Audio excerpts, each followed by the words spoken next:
నమస్కారం. ఘంటారావానికి స్వాగతం. ముందుగా ప్రధానాంశాలు. రేపు సభ ముందుకు పబ్లిక్ ఎగ్జామ్స్ చట్ట సవరణ బిల్లు, లీకు వీరులకు జైలు శిక్ష, జరిమానాలు పెంచేలా సెక్షన్లు.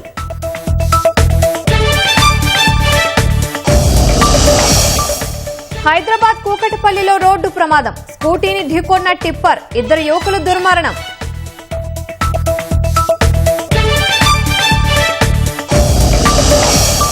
చెరువుగట్టు రామలింగేశ్వర స్వామి గుట్ట కింద అగ్ని ప్రమాదం, అగ్నికి ఆహుతైన 17 బొమ్మల దుకాణాలు.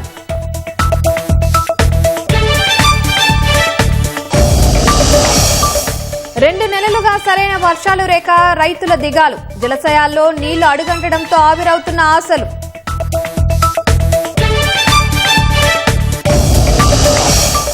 పదమూడు రోజుల తర్వాత ఇరాన్పై నిలిచిన అమెరికా దాడులు, ఆయుధాల కొరతే కారణమంటున్న New York times.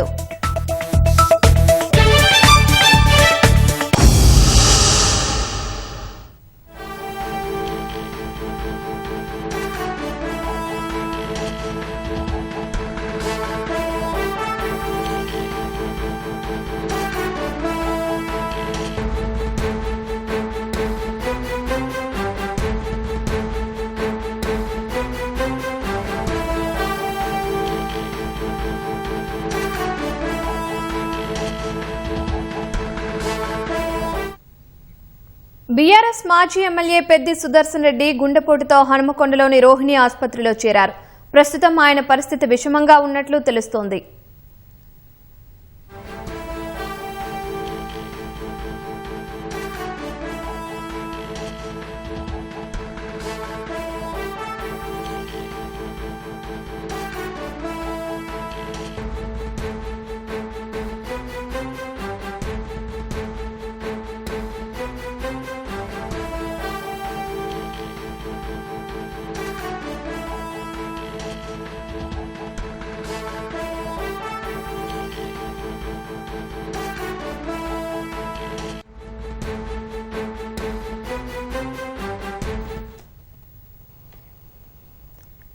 MLA Peddi Sudarshan Reddy గుండెపోటుతో హనుమకొండలోని రోహిణి ఆసుపత్రిలో చేరారు.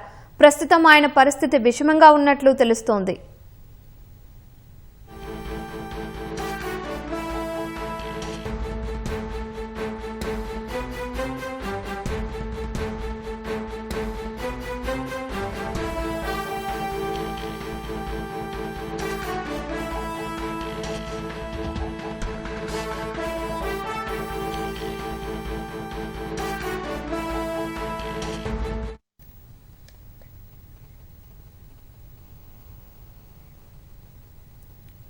బీఆర్ఎస్ మాజీ ఎమ్మెల్యే పెద్ది సుదర్శన్ రెడ్డి గుండెపోటుతో హనుమకొండలోని రోహిణి ఆసుపత్రిలో చేరారు. ప్రస్తుతం ఆయన పరిస్థితి విషమంగా ఉన్నట్లు తెలుస్తోంది.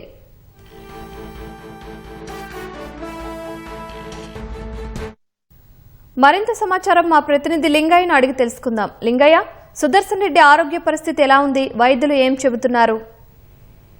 లక్ష్మి, బీఆర్ఎస్ ముఖ్య నేత, మాజీ ఎమ్మెల్యే, మాజీ civil supply corporation chairman Peddi Sudarshan Reddy ఆరోగ్యం తీవ్ర విషమంగా ఉంది. ప్రస్తుతం ఆయనకు అత్యవసర వైద్య సేవలు అందిస్తున్నారు. ఇప్పటికే ఇవాళ ఉదయం 2 సార్లు గుండెపోటు రావడంతో ఆయనను హన్మకొండలోని రోహిణి ఆసుపత్రికి తరలించారు. అక్కడ వైద్యులు తీవ్రంగా ఆయనను శ్రమిస్తున్నారు. ఆయనను బతికించేందుకు. అయినప్పటికీ కొంత పరిస్థితి అయితే విషమంగా ఉన్నట్టుగా మనకు సమాచారం అందుతుంది. ఇప్పటికే 2 సార్లు సిపిఆర్ చేశారు. మరొకసారి కూడా వైద్యులు ప్రయత్నాలు చేస్తున్నట్టుగా సమాచారం అందుతుంది. తెలంగాణ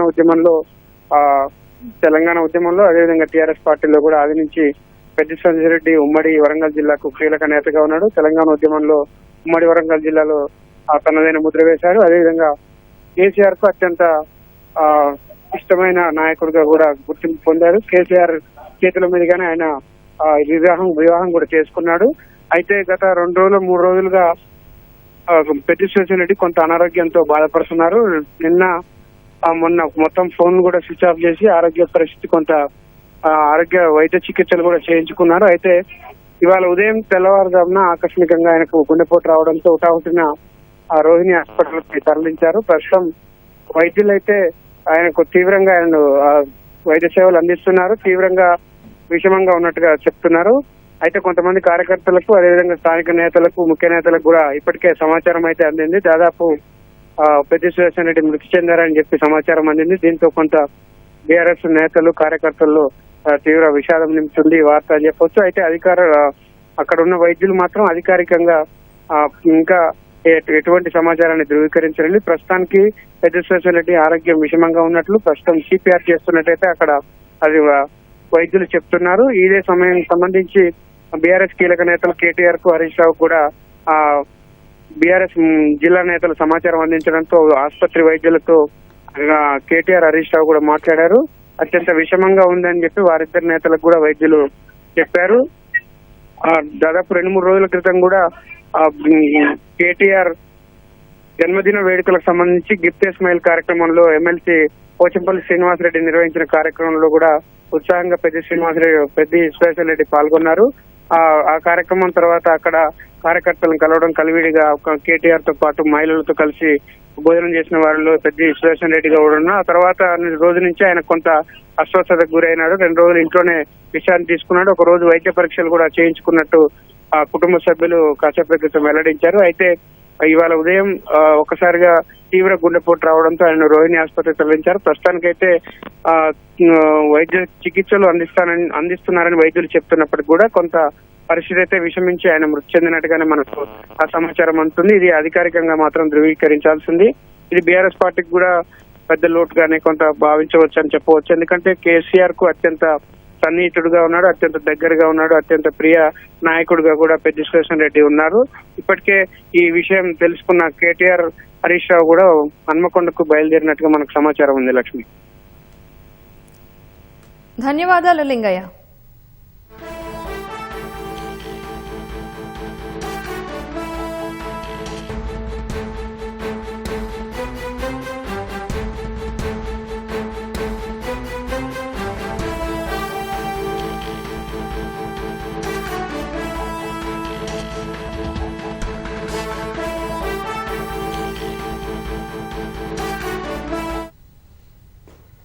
హైదరాబాద్ కూకట్పల్లి పోలీస్ స్టేషన్ పరిధిలో రోడ్డు ప్రమాదం జరిగింది. స్కూటీపై వెళ్తున్న 3 యువకులను టిప్పర్ ఢీకొట్టడంతో 2 అక్కడికక్కడే మృతి చెందారు. ప్రమాదంలో మరో యువకుడికి తీవ్ర గాయాలయ్యాయి. ఆదివారం కావడంతో క్రికెట్ ఆడడానికి యువకులు వెళ్తుండగా ప్రమాదం జరిగిందని మృతుల కుటుంబ సభ్యులు తెలిపారు. పోలీసులు మృతదేహాలను పోస్టుమార్టం నిమిత్తం గాంధీ ఆసుపత్రికి తరలించారు. డ్రైవర్ను అరెస్టు చేసి లారీని సీజ్ చేశారు. నల్గొండ జిల్లా నార్కెట్పల్లి మండలంలోని ప్రముఖ పుణ్యక్షేత్రం చెరువుగట్టు శ్రీ పార్వతీ జడల రామలింగేశ్వర స్వామి గుట్ట కింద అగ్ని ప్రమాదం సంభవించింది. నంది విగ్రహం సమీపంలోని బొమ్మల దుకాణంలో అర్ధరాత్రి మంటలు చెలరేగాయి. క్రమేపీ పక్కనున్న వాటికి వ్యాపించాయి. స్థానికుల సమాచారంతో ఘటనా స్థలానికి చేరుకున్న అగ్నిమాపక సిబ్బంది 3 ఫైర్ ఇంజన్లతో మంటలు అదుపు చేశారు. ప్రమాదంలో 17 బొమ్మల దుకాణాలు అగ్నికి ఆహుతి అయ్యాయి. ఘటనలో ఎలాంటి ప్రాణ నష్టం లేకపోవడంతో అందరూ ఊపిరి పీల్చుకున్నారు. సుమారు ₹1 కోటి పైగా నష్టం వాటిల్లి ఉంటుందని స్థానికులు తెలిపారు. దుకాణాలు పూర్తిగా దగ్ధం అవడంతో బాధిత వ్యాపారులు ఆవేదన వ్యక్తం చేశారు.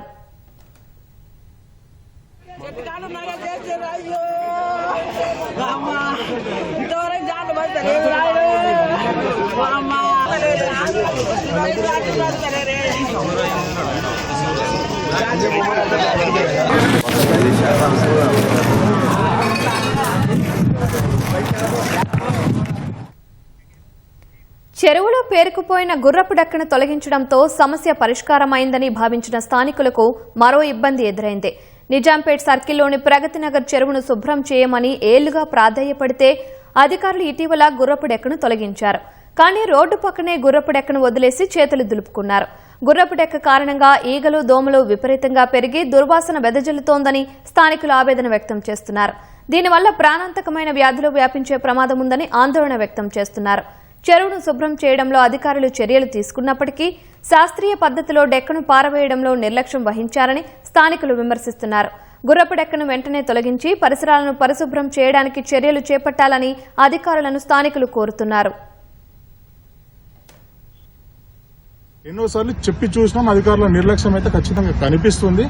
అదేవిధంగా మా ప్రాంతంలో కొన్ని సమస్యల వల్ల, ఈ గొర్రెడెక్క వల్ల, ఈ కోవిడ్ ఏపీలో ఉన్నట్టుగా తెలంగాణలో కూడా వ్యాపించే అవకాశాలు ఉన్నాయి. దీనివల్ల దోమల ద్వారా కూడా కొన్ని టెస్టుల ద్వారా కోవిడ్ అనే మహమ్మారి తెలంగాణకు రావద్దని మేము కోరుకుంటున్నాము. ఈ గుర్రపుడెక్క వల్ల వచ్చే అవకాశాలు ఉంటాయని కూడా వైద్యులు చెప్తున్నారు. అలాంటి త్వరగా ఈ సంబంధిత అధికారులు దీన్ని నిర్లక్ష్యం చేయకుండా తొలగించాలని కోరుతున్నాము. ఉచిత బహుమతులు, స్టార్ హోటళ్లలో లైఫ్ టైం మెంబర్షిప్ల ఆశ చూపి అమాయకులను మోసం చేస్తున్న ముఠా గుట్టు రట్టయింది. ఢిల్లీకి చెందిన the Pacific holiday world company పేరిట అమాయకుల్ని మోసం చేసిన 15 మంది కేటుగాళ్లను హైదరాబాద్ పోలీసులు అరెస్టు చేశారు. షాపింగ్ మాల్స్ లో ఉచిత బహుమతి కూపన్లు పెట్టి కస్టమర్ల ఫోన్ నెంబర్లు సేకరించి స్టార్ హోటళ్లలో మీటింగులు ఏర్పాటు చేసి అమాయకులకు వల విసురుతున్నట్లు పోలీసులు తెలిపారు. ఏటా 5 స్టార్ హోటళ్లలో ఉచిత బస, 7 రాత్రులు ఉచిత టూర్ కల్పిస్తామని నమ్మించి లక్షల్లో వసూలు చేస్తున్నట్లు వెల్లడించారు. ఓ బాధితుడి ఫిర్యాదుతో రంగంలోకి దిగిన పోలీసులు 15 మందిని అరెస్టు చేశారు. ఇప్పటి వరకు 19 మంది బాధితుల నుంచి దాదాపు 22 లక్షలు కాజేసినట్లు పోలీసులు గుర్తించారు. పరారీలో ఉన్న మరో 4 కోసం గాలిస్తున్నట్లు తెలిపారు. యాన్యువల్ మెంబర్షిప్స్ కానివ్వండి, లైఫ్ టైం మెంబర్షిప్స్ కానివ్వండి అని చెప్పి ఫోన్ చేయడం జరుగుతుంది వీళ్ళకి. ఆ ఫోన్ కాల్స్ని నమ్మి రాడిసన్ హోటల్కి వెళ్ళడం జరుగుతుంది. ఆ హోటల్లో ఎవరైతే విక్టిమ్స్ ఉంటున్నారో మీకు లైఫ్ టైం మెంబర్షిప్స్ కానివ్వండి, యాన్యువల్ మెంబర్షిప్ తక్కువ రేట్లో వస్తుంది. మీరు అది పే చేస్తే లైఫ్ టైం మీకు కొన్ని హోటల్స్, ఆల్మోస్ట్ వరల్డ్లో ఒక 128 హోటల్ చైన్స్కి సంబంధించి మీకు ఎవ్రీ ఇయర్ మనకి ఫ్రీ అకామిడేషన్ 7 నైట్స్కి అకామిడేషన్ ఫ్రీ ఉంటుంది. అలాగే అదర్ బెనిఫిట్స్ ఉంటాయి అని చెప్పి మనకి ఈ స్పెసిఫిక్ కేసులో పిటిషనర్ 3,40,000 పే చేసినారు లైఫ్ టైమ్ హాలిడే మెంబర్షిప్కి సంబంధించి. అతనికి చెప్పిన బెనిఫిట్స్ కానివ్వండి, మెంబర్షిప్ కార్డ్స్ కానీ ఇవ్వకపోవడంతో పోలీస్ని అప్రోచ్ అవ్వడం జరిగింది. స్పెసిఫిక్ హాలిడే కంపెనీకి సంబంధించి which is operating from Delhi, వాళ్ళని ఇండ్యూస్ చేసి ఆల్మోస్ట్ ఒక 19 విక్టిమ్స్ ఇప్పటి వరకు ఒక 22 lakhs వాళ్ళు నష్టపోవడం జరిగింది. ఏ మోడ్లో అమౌంట్ ట్రాన్స్ఫర్ చేసినారు ఇవన్నీ కూడా we are collecting all the information. And other victims కూడా ఇంకొంతమంది ఉన్నట్టు మాకు తెలుస్తుంది. ఈ 15 మెంబర్స్ని కూడా మేము కస్టడీలోకి తీసుకున్నాము and we are producing them before the magistrate. Bhadradri Kothagudem జిల్లా కూనవరం వద్ద గంజాయి తరలిస్తున్న ఓ ముఠాను పోలీసులు అరెస్టు చేశారు. భద్రాచలం మీదుగా బెంగళూరుకు కారులో తరలి వస్తున్న 56 లక్షల రూపాయల విలువైన 100 కిలోల ఎండు గంజాయిని ఎక్సైజ్ శాఖ అధికారులు స్వాధీనం చేసుకున్నారు. వాహనాలు తనిఖీలు నిర్వహిస్తుండగా అనుమానాస్పదంగా కనిపించిన ఓ కారును పరిశీలించగా నిందితుల గుట్టు రట్టయిందని పోలీసులు తెలిపారు. బెంగళూరుకు చెందిన 3 వ్యక్తులతో పాటు అనంతపురం జిల్లాకు చెందిన మరో వ్యక్తిని అరెస్టు చేసినట్లు అధికారులు వెల్లడించారు. అనంతపురం చెందిన రాజేంద్ర ప్రసాద్ అనే వ్యక్తి, కర్ణాటక సలీం పాషా అండ్ అర్బాజ్ హుస్సేన్, ఈ 4 వ్యక్తులు బెంగళూరుకి గంజాయిని తీసుకెళ్తూ మారేడు మిల్లులో పర్చేజ్ చేసి బెంగళూరు తీసుకెళ్తుందని వాళ్ళు ఒప్పుకోవడం జరిగింది. ఈ 4 కూడా అరెస్ట్ చేయడం జరిగింది. మొత్తం ఈ యొక్క ప్రాపర్టీ విలువ 56 లక్షల విలువైనటువంటి ప్రాపర్టీని, వాహనాలు అయితే వాళ్ళ దగ్గర నుంచి 5 సెల్ ఫోన్లు కూడా సీజ్ చేయడం జరిగింది. విధి నిర్వహణలో పారదర్శకత, క్రమశిక్షణతో పాటు జవాబుదారీతనం పాటించడం పోలీసుల బాధ్యత అని బాసర జోన్ డీఐజీ భాస్కరన్ అన్నారు. జగిత్యాల జిల్లా పోలీసు ప్రధాన కార్యాలయంతో పాటు రూరల్ పోలీస్ స్టేషన్లను ఆయన సందర్శించారు. పోలీసింగ్ వ్యవస్థ, శాంతి భద్రతలు, సాంకేతిక పరిజ్ఞానం వినియోగం తదితర అంశాలపై అధికారులతో కలిసి సమీక్ష నిర్వహించారు. న్యాయం కోసం వచ్చే పోలీస్ స్టేషన్ను ఆశ్రయించే వారితో మర్యాదగా వ్యవహరించాలని, ప్రతి ఫిర్యాదును చట్టపరంగా నమోదు చేసి సత్వర చర్యలు తీసుకోవాలని ఆదేశించారు. దర్యాప్తు నాణ్యతపై ప్రత్యేక దృష్టి సారించి శాస్త్రీయ ఆధారాలతో కేసులను విచారించి బాధితులకు న్యాయం జరిగేలా చూడాలని డీఐఎస్ భాస్కరన్ సూచించారు. వర్షాభావ పరిస్థితుల దృష్ట్యా ఆరుతడి పంటలు సాగు చేయాలని మహబూబాబాద్ జిల్లా కలెక్టర్ స్నేహ శబరీస్ పిలుపునిచ్చారు. మహబూబాబాద్ జిల్లా మరిపెడ మండలం ఎడ్జర్ల గ్రామంలో వ్యవసాయ శాఖ ఆధ్వర్యంలో నిర్వహించిన అవగాహన కార్యక్రమంలో పాల్గొన్నారు. ఓ రైతు పొలంలో విత్తనాలు చల్లి పంట మార్పిడి విధానాన్ని ప్రారంభించారు. పంట మార్పిడితోనే అన్నదాతలకు, సమాజానికి మేలు జరుగుతుందని ఆమె అన్నారు. రైతులతో మాట్లాడి వారి సమస్యలు తెలుసుకున్నారు. వాతావరణ మార్పులకు అనుగుణంగా ప్రత్యామ్నాయ పంటల సాగుపై దృష్టి సారించాలని స్థానికులకు సూచించారు. వీబీజీ రామ్జీ పథకంలో భాగంగా వ్యవసాయ భూముల్లో నీటి కుంటలు ఏర్పాటు చేసుకోవాలని విజ్ఞప్తి చేశారు. తద్వారా భూగర్భ జలాలు పెరుగుతాయని వివరించారు. భిన్న రకాల పంటలు సాగు చేస్తూ లాభసాటి వ్యవసాయం వైపు అడుగులు వేయాలని కలెక్టర్ స్నేహ శబరీష్ కోరారు. ఎవరి పంటల్లో వాళ్ళ సొంత పంట కుంటలు ఉంటే వాళ్ళకి సొంతంగా నీరు అవైలబుల్ ఉంటుంది కదా. సో అందుకని ఈసారి విబిజీ రామ్జీలో కూడా మేము పెద్ద ఎత్తున ఈ ఫామ్ పాండ్స్ పంట గుంటలు ఏవైతే ఉంటాయో వాటిని ఎంకరేజ్ చేస్తున్నాము. 5 ఎకరాల లోపు ఉన్న రైతులు ఎవరైతే ఉన్నారో కనీసం మీ భూమిలో ఒక గుంటనో ఒక 1.5 గుంటనో ఒక ఫామ్ పాండ్ కి అలొకేషన్ చేయండి. దానివల్ల మీకు వచ్చే నష్టం ఏమీ లేదు. మీరు దాంట్లో చేపల పెంపకం చేసుకోవచ్చు. మీకు దాంతోనే మీ భూగర్భ జలాలు పెరుగుతాయి. ఇట్లా ఎప్పుడైనా ఎమర్జెన్సీ సిచ్యువేషన్ లో మీకే నీళ్లు అవైలబుల్ ఉంటాయి. పంట మార్పిడి ప్లస్ అలాగే పంటల్లో వైవిధ్యం, మళ్ళీ పప్పు దినుసులు, అందరూ వెజిటేబుల్స్ అని కాకుండా అన్ని రకాల పంటలు, మన ఊర్లో అన్ని రకాల పంటలు ఉండేటట్టు మీరు చేయాలి. కార్గిల్ విజయ్ దివస్ 27వ వార్షికోత్సవ కార్యక్రమంలో రక్షణ మంత్రి రాజ్నాథ్ సింగ్ మాట్లాడుతున్నారు. ప్రత్యక్ష ప్రసారం ద్వారా చూద్దాం. ये जारी रहेगा, चाहे वह श्रद्धेय अटल बिहारी जी वाजपेयी के समय शुरू की गई स्ट्रेटेजिक रोड प्रोजेक्ट्स की बात हो, या आज सीमाओं पर बन रहे टनल्स और ब्रिजेज की, हमने हर वो काम किया है जो हमारे जवानों की ऑपरेशनल इफिशिएंसी को वो बढ़ा रहा है. आज हम न केवल जमीन पर बल्कि स्पेस और साइबर डोमेन में भी उतने ही सक्षम हैं. आत्मनिर्भर भारत के तहत साथियों, हम रक्षा उत्पादन में आत्मनिर्भरता की ओर तेजी से आगे बढ़ रहे हैं. साथियों, चूंकि मैं कारगिल में हूं तो मुझे इसी संदर्भ में परमवीर चक्र विजेता लेफ्टिनेंट मनोज कुमार पांडे की पंक्तियां याद आ रही हैं. उन्होंने एक बार कहा था, अगर मौत मेरे पूरे कर्तव्य को पूरा करने से पहले आ गई तो मैं कसम खाता हूं कि मैं मौत को ही मार दूंगा. यह वाक्य अपने आप में यह दिखाता है कि हमारे सैनिक अपने कर्तव्य के सामने मौत को भी कुछ नहीं समझते. इसी तरह कैप्टन विक्रम बत्रा ने भी कहा था, तिरंगा लहरा कर आऊंगा या उसमें लिपट कर आऊंगा, पर आऊंगा जरूर आऊंगा. साथियों, लोग मुसीबतों से बचते हैं, परेशानियों से लोग भागते हैं, किसी भी खतरे से जल्द बाहर निकलना चाहते हैं, लेकिन कैप्टन विक्रम बत्रा ने एक चोटी पर कब्जा करने के बाद कहा था, ये दिल मांगे मोर, यानी रुक कर बैठ जाना हमारे जवानों की यह फितरत नहीं है. सारी दुनिया को यह समझ लेना चाहिए, हमारे पड़ोसी को भी समझ लेना चाहिए. और आज यही भावना हमारी रक्षा नीति में भी पूरी तरह से स्पष्ट रूप से दिखती है.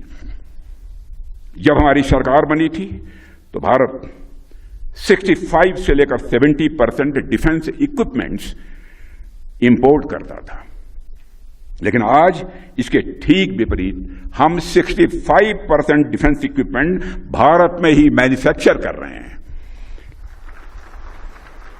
लेकिन साथियों, देश का रक्षा मंत्री होने के नाते मैं आप सबको आश्वस्त करना चाहता हूं, और प्रधानमंत्री जी का जैसा हमारा संकल्प है उस आधार पर भी आश्वस्त करना चाहता हूं, लेकिन हम यहीं रुकेंगे नहीं.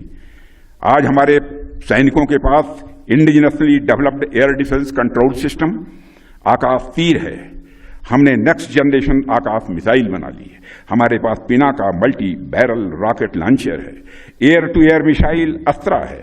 प्रचंड और ध्रुव जैसी स्वदेशी हेलीकॉप्टर हैं. तेजस लड़ाकू विमान है. अर्जुन टैंक है. और आधुनिक ड्रोन तथा काउंटर ड्रोन सिस्टम है. भारत का पहला स्वदेशी एयरक्राफ्ट कैरियर INS विक्रांत भी भारतीय नौसेना में शामिल हो गया है. लेकिन अभी भी ये दिल मांगे मोर, हम इतने पर नहीं रुकेंगे. आगे भी हम भारत में ही अधिक modern weapons, next generation fighter aircraft, submarines और मिसाइल्स बनाने के लिए कार्य करते रहेंगे. लेकिन साथियों, सिर्फ सरकार के प्रयास से ही यह पर्याप्त नहीं है. राष्ट्र की सुरक्षा सिर्फ सीमाओं पर तैनात जवानों का काम नहीं है, यह हर नागरिक का कर्तव्य है.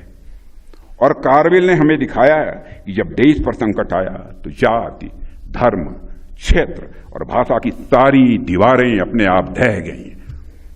यह भावना, यह एकता हमारी सबसे बड़ी ताकत है। साथियों, मैं सरकार की तरफ से यह आश्वस्त करना चाहता हूं कि भारत के सैनिकों का कल्याण और हमारे राष्ट्र की सुरक्षा हमारी सबसे पहली यह प्राथमिकता है। वह समय गया जब दिल्ली में बैठे हुए लोग सेना को प्राथमिकता नहीं देते थे। आज दिल्ली में भी वैसे लोग बैठे हुए हैं जो भारत की सुरक्षा के लिए सेना को घर में घुसकर मारने की भी खुली छूट दे देते हैं।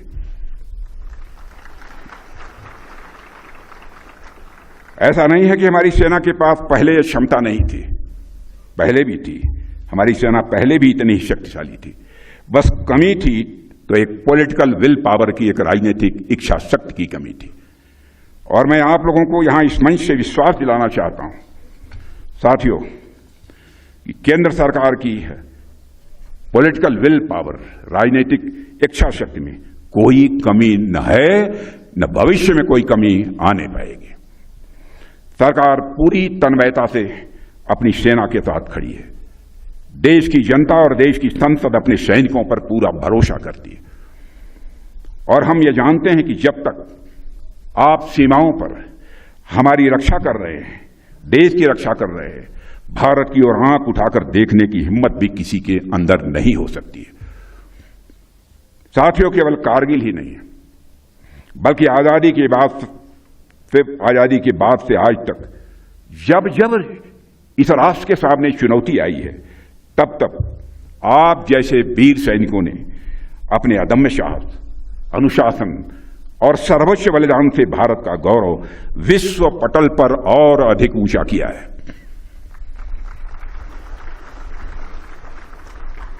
और मुझे पूरा विश्वास है कि आप सभी आगे भी इसी समर्पण, निष्ठा और पराक्रम के साथ मातृभूमि की सीमाओं की रक्षा करते रहेंगे।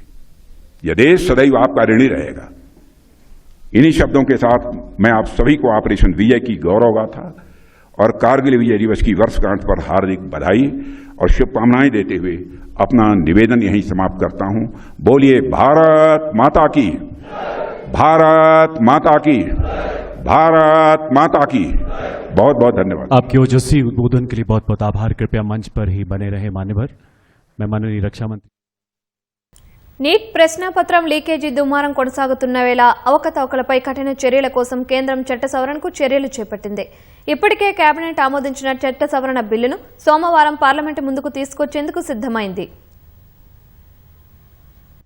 పబ్లిక్ ఎగ్జామ్స్ అక్రమ పద్ధతుల నివారణ సవరణ బిల్లు 2026ను కేంద్రం సిద్దం చేసింది. పరీక్షల్లో అక్రమ పద్ధతులను అవలంబిస్తే కనీసం 5 ఏళ్ల నుంచి గరిష్టంగా 10 ఏళ్ల వరకు జైలు శిక్ష విధించేలా చట్టంలో మార్పులు ప్రతిపాదించింది. జరిమానాను 10 లక్షల నుంచి 50 లక్షలకు పెంచేందుకు ప్రతిపాదన చేసింది. సర్వీస్ ప్రొవైడర్స్ కు విధించే జరిమానాను 1 కోటి నుంచి 5 కోట్లకు పెంచుతూ నిబంధన చేర్చింది. పరీక్షల నుంచి సర్వీస్ ప్రొవైడర్స్ ని నిషేధించే కాలాన్ని 4 ఏళ్ల నుంచి 8 ఏళ్లకు పొడిగిస్తూ ప్రతిపాదన చేసింది. నేరం రుజువైతే కంపెనీ డైరెక్టర్లు లేదా ఉన్నతాధికారులకు కనీసం 5 ఏళ్ల జైలు శిక్ష, 5 కోట్ల వరకు జరిమానా విధించనున్నారు. వ్యవస్థీకృత పరీక్షా కుంభకోణాలకు సంబంధించి శిక్ష, జరిమానాల్లో కూడా కేంద్రం మార్పులు ప్రతిపాదించింది. కనీస శిక్షను 5 ఏళ్ల నుంచి 7 ఏళ్లకు, కనీస జరిమానాను 1 కోటి నుంచి 10 కోట్లకు పెంచింది. పరీక్షల కుంభకోణాలపై దర్యాప్తు చేయడానికి ప్రత్యేక టాస్క్ ఫోర్స్ ను ఏర్పాటు చేయాలని ప్రతిపాదించింది. పోలీసులు, కేంద్ర దర్యాప్తు సంస్థ లేదా టాస్క్ ఫోర్స్ మొత్తం దర్యాప్తును 2 నెలల్లోపు పూర్తి చేసేలా మార్పులు ప్రతిపాదించింది. రోజువారీ విచారణ జరపడానికి ప్రతి రాష్ట్రం, కేంద్రపాలిత ప్రాంతంలో ప్రత్యేక ఫాస్ట్ ట్రాక్ కోర్టులను ఏర్పాటు చేయనున్నట్లు బిల్లులో పేర్కొంది.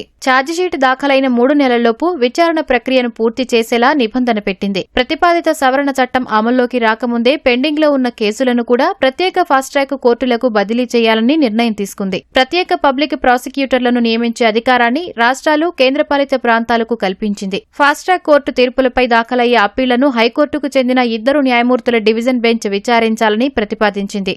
వీలైనంత వరకు 3 నెలల్లోపు అప్పీళ్లపై నిర్ణయం తీసుకునేలా నిబంధన పెట్టింది. చట్ట సవరణ బిల్లును సోమవారం పార్లమెంటు ముందుకు తీసుకువచ్చే అవకాశం ఉంది. ఉత్తరప్రదేశ్ గ్రేటర్ నోయిడాలో మున్సిపల్ అధికారుల నిర్లక్ష్యానికి 6 ఏళ్ల పసిప్రాణం బలైంది.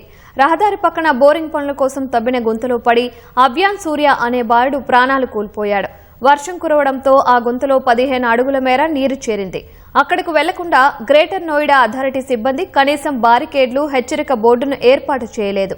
ఈ క్రమంలో ఇతర పిల్లలతో కలిసి ఆడుకుంటున్న అభియాన్ ఆ గుంతలో పడ్డాడు.